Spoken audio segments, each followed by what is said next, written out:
Maybe you can't go to bed with your headscarf on 7 days a week. Maybe one day you might have to let your curls hang out. Or maybe you can't wear your regular t-shirt to bed 7 days a week. At least one night a week, you might have to gussy yourself up, right? Yeah. It's about being intentional. About those types of things and wanting to, having a desire to. And I guess maybe if you don't, then you got to look inside. How do you get your mojo back?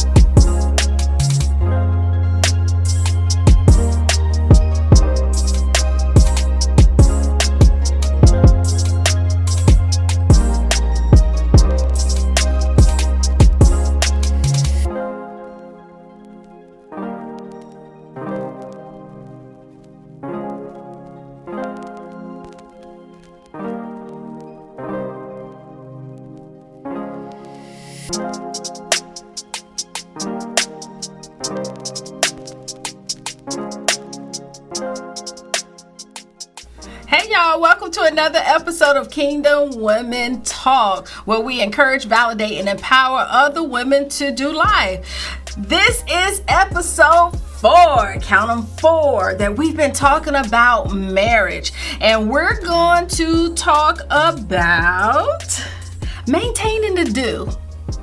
It ain't what y'all think. Get your minds out the gutter. But how the Lord gave it to me was, you said I do. So now how do you maintain that do? Which I do is our commitment to be married. Mm-hmm. So how do we maintain the commitment, which is the do? What do we do in our marriage to maintain it? Well, we follow what the vows say. What is that? Let me see. Let me check. I didn't have them, so I don't remember.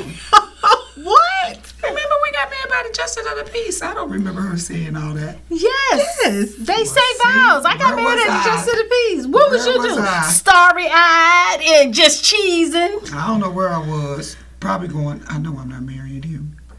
And she sneezing. Excuse me, my allergies. Right here. He talk about that all the time. He used to talk about getting married. She talking about, excuse me, my allergies is acting up. Just marry us, lady. Anyway. So yes, there were some vows. For better or for worse. Do you take to be your lawfully wedded wife? What does lawfully mean? Wedded wife. I do. We just say it automatically. Right. Do you to honor, love, and cherish? I do. Do you in sickness and in health? I do. For richer or for poor? I don't know about that one, but yeah, I guess I do. I do. But then, do we? I guess that's the piece. That's the big question. Do we honor and cherish the person that we have married? That's maintaining the do. Maintaining the do. Do we let no one come in between our marriage? That's a big old do. Because that one, if anybody here who feels that this union should not take place, speak now or forever hold your peace. But we don't want nobody to say nothing. But isn't that the time where somebody should say, wait a minute, hey, y'all know y'all. Okay, but then, put it into context. How are we looking? You better not say nothing. Right. I wish you would. Turn around and go, how do we look? We can't handle the truth. We turn around like, I wish you would. Say something. Say something. Well, if your drunk cousin is there, they gonna say something. After the fact, by that time you done said you do. Already told up at the wedding. But I mean, the to maintaining the do is honoring the vows that you took. Honoring the vows that we took. And that's part of the do. The other part of it is how do you maintain the do is what we talked about earlier is communication, having each other's backs, Is that part of the honor, you think? Is that like honor? When we say honoring our vows, is that, you think that's kind of like part of it, Sheila? Because that's a big piece, is having each other's back. Oftentimes you hear couples, they're married, and they're one on one end of the spectrum, one on another end of the spectrum, where, having each other's back, that's important in a marriage. I ride for mine. I might get home and tell Troy, you know what? That was out of order. But we going to be always a united front, and you have to learn that because it is honor and respect. Yeah. It's a respect thing, where, okay, I may tell you that wasn't right. You shouldn't have handled it like that. But I'm not going to do it in a manner that will embarrass you. I'm not going to do it in a manner that will make you feel less than. I'll wait until the privacy of our home, or when we can have a one-on-one setting, and I can say those things. I can have an honest truth, about that. Well, then the flip side of that, do we create a space where our spouses, whether it's no matter who you are, whether it's a male or female, that they feel like they can be honest with us? Not all the time. Now, I know for me, my husband is very, very blunt. He gonna say, what he feels, and it may not come across with any type of etiquette. He just gonna give it to you, like that. So, you have to be willing to receive it. And a lot of times I was not in a place to receive it the way that he gave it. Right. And, I had to tell him, hey, you got to tone it down and say it a little softer. It ain't always got to be so hard, just say it a little softer, a little quieter. And that actually came from us being from two, like you said, one end of the spectrum from the other. Mm-hmm. He's from a loud family. Mm-hmm. I am not. Right. So learning each other helps to maintain it, and learning what works. Yes. Oh, yeah, that's really good. Learning what works. Because oftentimes people think that, that worked for your marriage, I'm going to apply that to mine. Yeah. That worked for yours, I'm going to apply that to mine. And that's the furthest from the truth. Right. Marriages are not cookie cutter. Right. To maintain the do, you do got to, that's a bunch of do's in there. You have to find out what's going to work best for your situation. Because I know Ray used to say, whenever he'd introduce my mom or to his family, they're a bunch of huggers. They love to hug. I'm like, why you gotta say that? Because we're not a hugging family. Right. So he's preparing the family for... Y'all watch out. Here they come. Here they come. Yeah. Here come them darn huggers. They huggers. Sure enough, my mom, meet his dad. How you doing? Are they like this when they hug? Yeah, they like it. Ain't nothing. We ain't used to this. It's hilarious to see people get hugged and the other person be like this. But he wasn't used to that. So, it took a lot for him when my mom would come over. Hey, son-in-law, and she would grab and hug him. And the first couple of times he was sort of like... the church pat. Gave him the church pat. How you doing, mother-in-law? Boy, you better hug my mama. So it's just knowing what the background that they come from and how to maintain. That's good.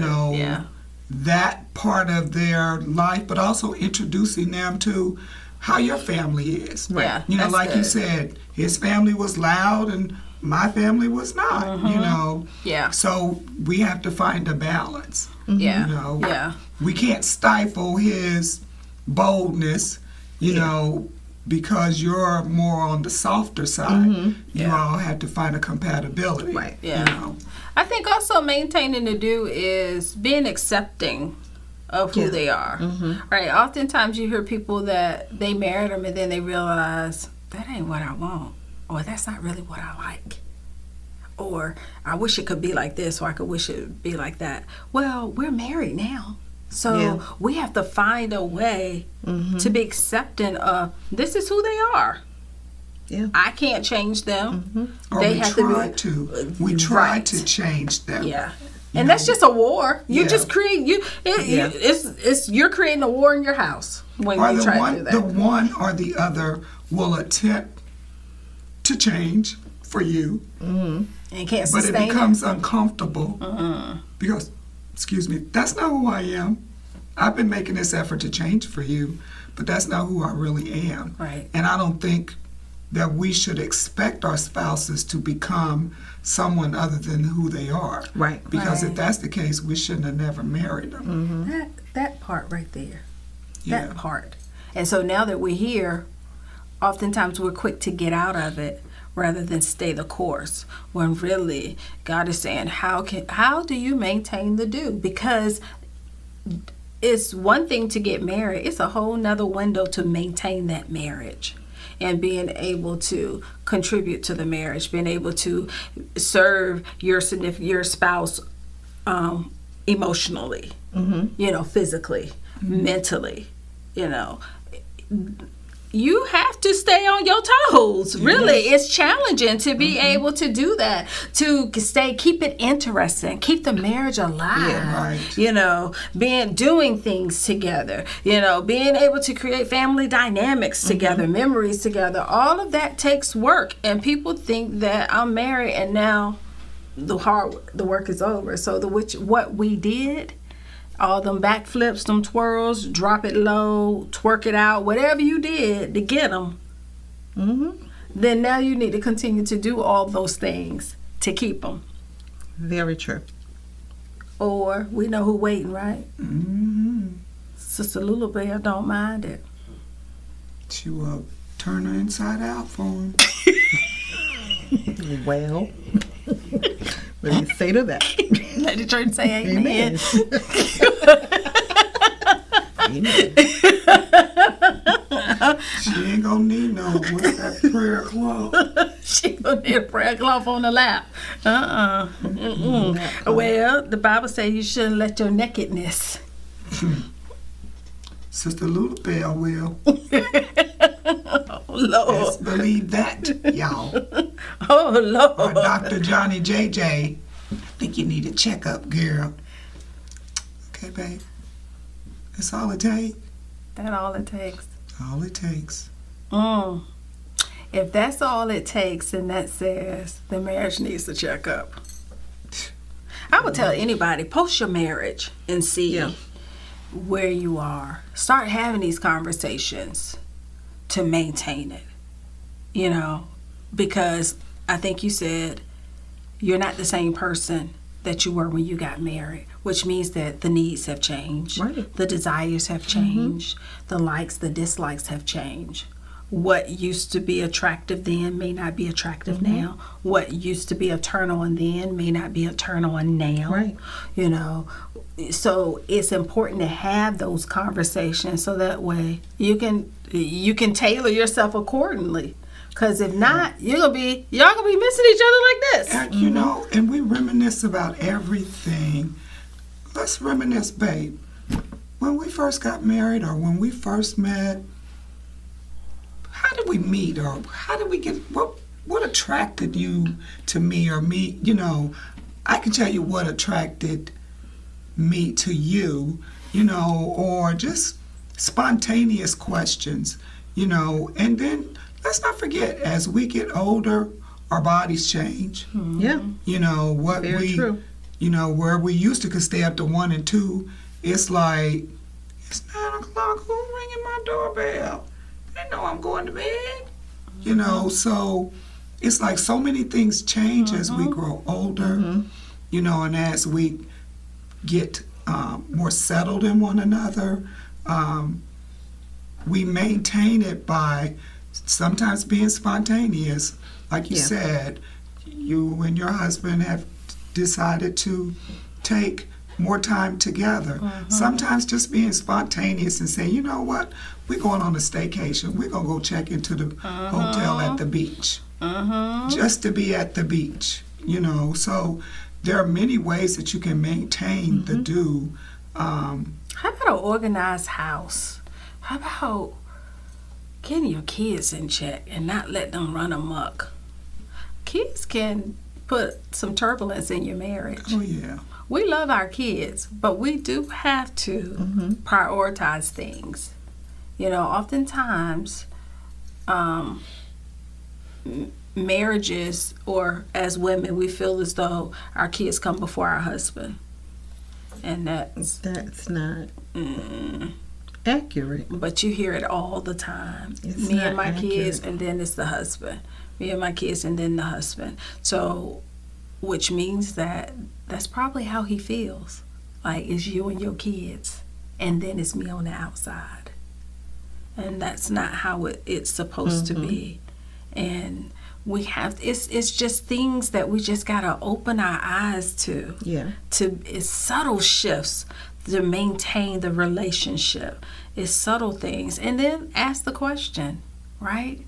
Have I made you feel like I'm checked out of this marriage? Or have I made you feel as though you're not a priority in my life, or that I don't honor you? Because that opens up the door.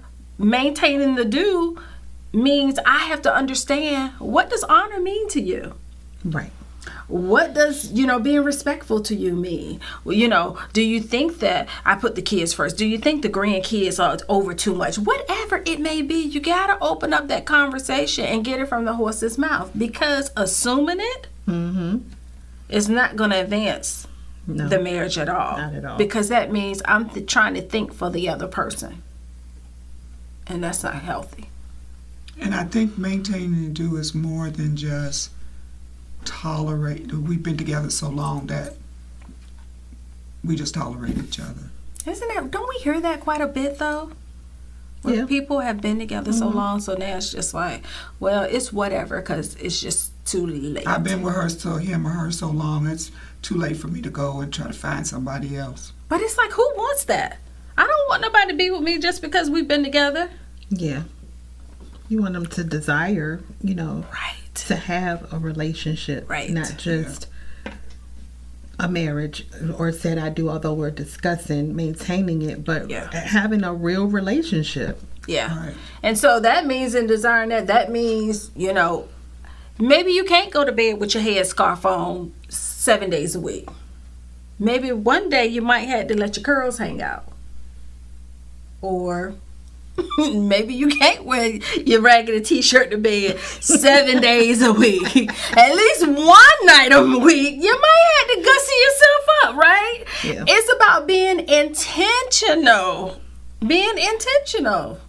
About those types of things, and wanting to, having a desire to. And I guess maybe if you don't, then you got to look inside. How do you get your mojo back? Yeah. Because not everybody can fly off to where Stella flew off and got her groove on. I can't, anyway. Oh, you want to go there and get your groove back and then come back? Right. Can we get you a he that finder first? Yeah, but, nice trip is a nice trip. That's true. Nice trip is a nice trip.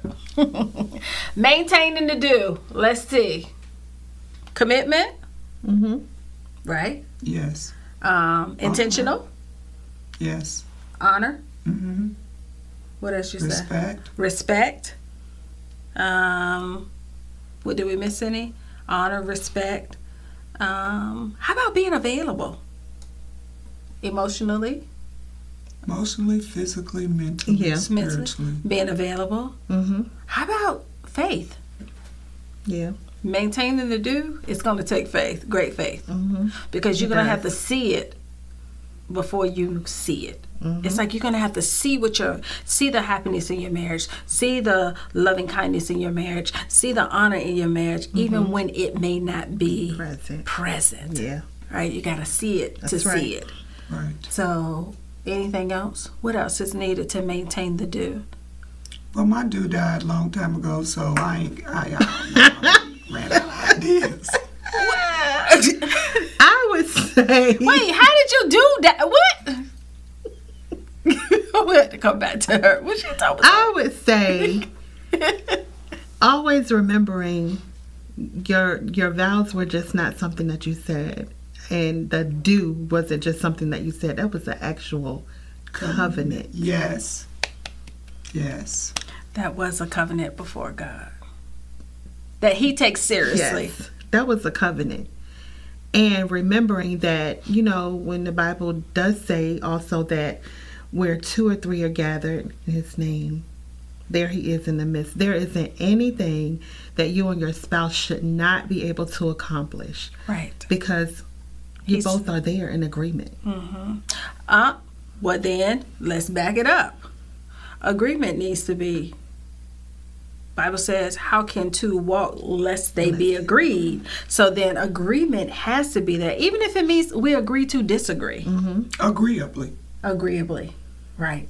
So agreement has to be there rather than beefing 5, 7, 10 days trying to convince each other that I'm right, you right, you right, you right, you wrong. We have to be able to agree to disagree, you know. So yes, agreeably. And also honoring the covenant, you're right, to be able to honor that. That has to mean something more than a dress, some flowers, and some groomsmen. Absolutely. We have to see, we got to see past that. It should be. We have to see past that. How about the willingness to change? Yeah, because some things we do have to do differently. We have to do things differently. How about also giving up our selfish nature? As single people, we're selfish. Then you join the union with someone else and it becomes a we.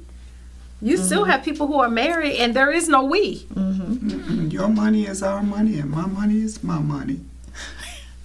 I don't No, think that's not how that works. that's not how that works. You know, it's like, this is our, collectively our. Yeah. You know, maintaining the marriage is a lot of apologies too. You got that right. That's really good. Really good. It's a lot of apologies. Really good. You know, if you found yourself saying something the wrong way or doing something that you knew would agitate the person on purpose. Yes. You know. Because we can be petty. Yeah. We can be petty, yes. Yeah. Yes. Apologize. Right. You can be petty too, right? I don't remember apologizing. But do you remember being petty? No, yeah, I remember that. But did I apologize? I don't remember that. So petty, no apology? No, ma'am. Oh, okay. Nope, no ham and cheese sandwich there. Nope. But yes, a lot of apologies. But also a lot of growing up. Yeah. Yes. You gotta grow up. You know, you gotta grow up. Trusting. Yeah. A lot of marriages exist, but there's no trust in it. They don't even trust them to go to the grocery store and come back. It's a big to-do. And I think a lot of grace. A lot of grace. Yeah. Because God gives us so much grace. Yeah. And we mess up because we're human and our spouses are going to mess up. But are we going to always hold that against them? So then forgiveness as well. So forgiveness and grace and not, I trust him as far as I can throw him, but you're still with him. Right. But you don't trust him. Right. I trust her a little bit. Right. You know, because she did such and such. Okay, well, look what you've done in your past, and you've been forgiven. The grace of God should be in a marriage. The ability to forgive in a marriage. Move forward. And move forward. Yes. Yes. In whatever way that takes. I mean, spiritual counseling on forgiveness, spiritual counseling on grace. Yeah. You know, to me, it's amazing how people will walk down the aisle to get married, but they won't go to church. That is true, Sheila. So you'll stand before God in a church and make a covenant, but it ends there. Wow. That's a good revelation. That's a very good revelation. You know, so, and then you wonder why there's such difficulties in the marriage. Like day after or even during the wedding reception, we beefing about something stupid. Yeah. Yeah. You know, so It's grace, Yeah. forgiveness, it's honor, it's respect, it's maintaining, it's growing. Oh, yeah. You know, it's growing in each other. If one is growing and the other isn't, there's an issue. Yeah. Yeah. Yeah. And also goals. Yeah. Sinking the goals. Like, what are we striving for? What are we working towards? Yeah. You can't have one wanting to buy a house and you're like, oh, well, you know what? I'm finding an apartment. Or one that's wanting to, buy 5 cars and you're like, wait a minute, I'm trying to buy a house. Sinking goals and to advance. Building together. Right. Building it together. Yeah, so it's a lot that goes into a marriage. And to maintain the do. And I think to maintain the do is, I think I said it earlier, you cannot read each other's minds. Yeah. So if you're feeling some kind of way about whatever the situation is in your marriage, it's your responsibility to address it. Yeah, it is. How you address it is your responsibility. Yeah, it is. And like you said, Angie, you tone it down. Find a moment. Yeah. Even if it is, hey babe, you want to come ride with me? You ride up here to the store with me, or ride up here, I want you to look at something. And then while you're driving, take that opportunity. I really didn't have anywhere to go, but I just wanted us to be in a space where we couldn't escape. Right. And that you could communicate, And right? we can talk. Yeah. How about protecting the marriage? Oftentimes, we hear a lot of marriage bashing, Yeah. where people allow others to bash their marriage, or either they speak negatively of their marriage. You got to protect your covenant. Yeah. It's your covenant. You made this vow. You have to protect it. And we let a lot of people disrespect it. Yeah. Yeah, the last thing that I want to add is that I think whenever you're having like a heated conversation, and you decide to, let it go for the moment, if it's a conversation that you cannot come to a common ground on, it's very, very key to seek a trusted voice for wise counsel. Yeah, that's good. Don't just let it go, because then that just festers. But if you have a seasoned person in your family, or if it's your pastor or whomever you have that's a trusted voice, I would admonish you to seek them out. When you see that their marriage has even been successful, Yes. you have an example and you see the things that they've done, and how they've come together in their marriage, and it worked for years. Yeah. And sometimes that doesn't even have to be someone that's been married for years, but a couple that you see, Yeah. they're doing it. Yeah. And it's working. Yeah. So, just seek that out. Yeah. Would be my That's my really good. advice. That's really good. Any final thoughts? No final thought. Just, I think, just do as the vows say, in every aspect of what the vows are saying, and be intentional about it. That's right. Absolutely. All right. That's good conversation. So as we wrap up our episode and our marriage series, we just say be intentional about maintaining the do. You said yes, which means that you're on the hook for the covenant. And God is expecting that you're going to honor the covenant, which means that you're now on the hook to maintain the do, because you said I do. Thank you again for watching another episode of Kingdom Women Talk. Don't forget to follow us, like, subscribe, and share our Facebook, Instagram, and YouTube channels. And also, don't forget to comment. Let us know what's working for your marriage, the do's that you're doing to maintain the covenant that you said yes to. Again, until next time, we're Kingdom Women Talk. Be blessed.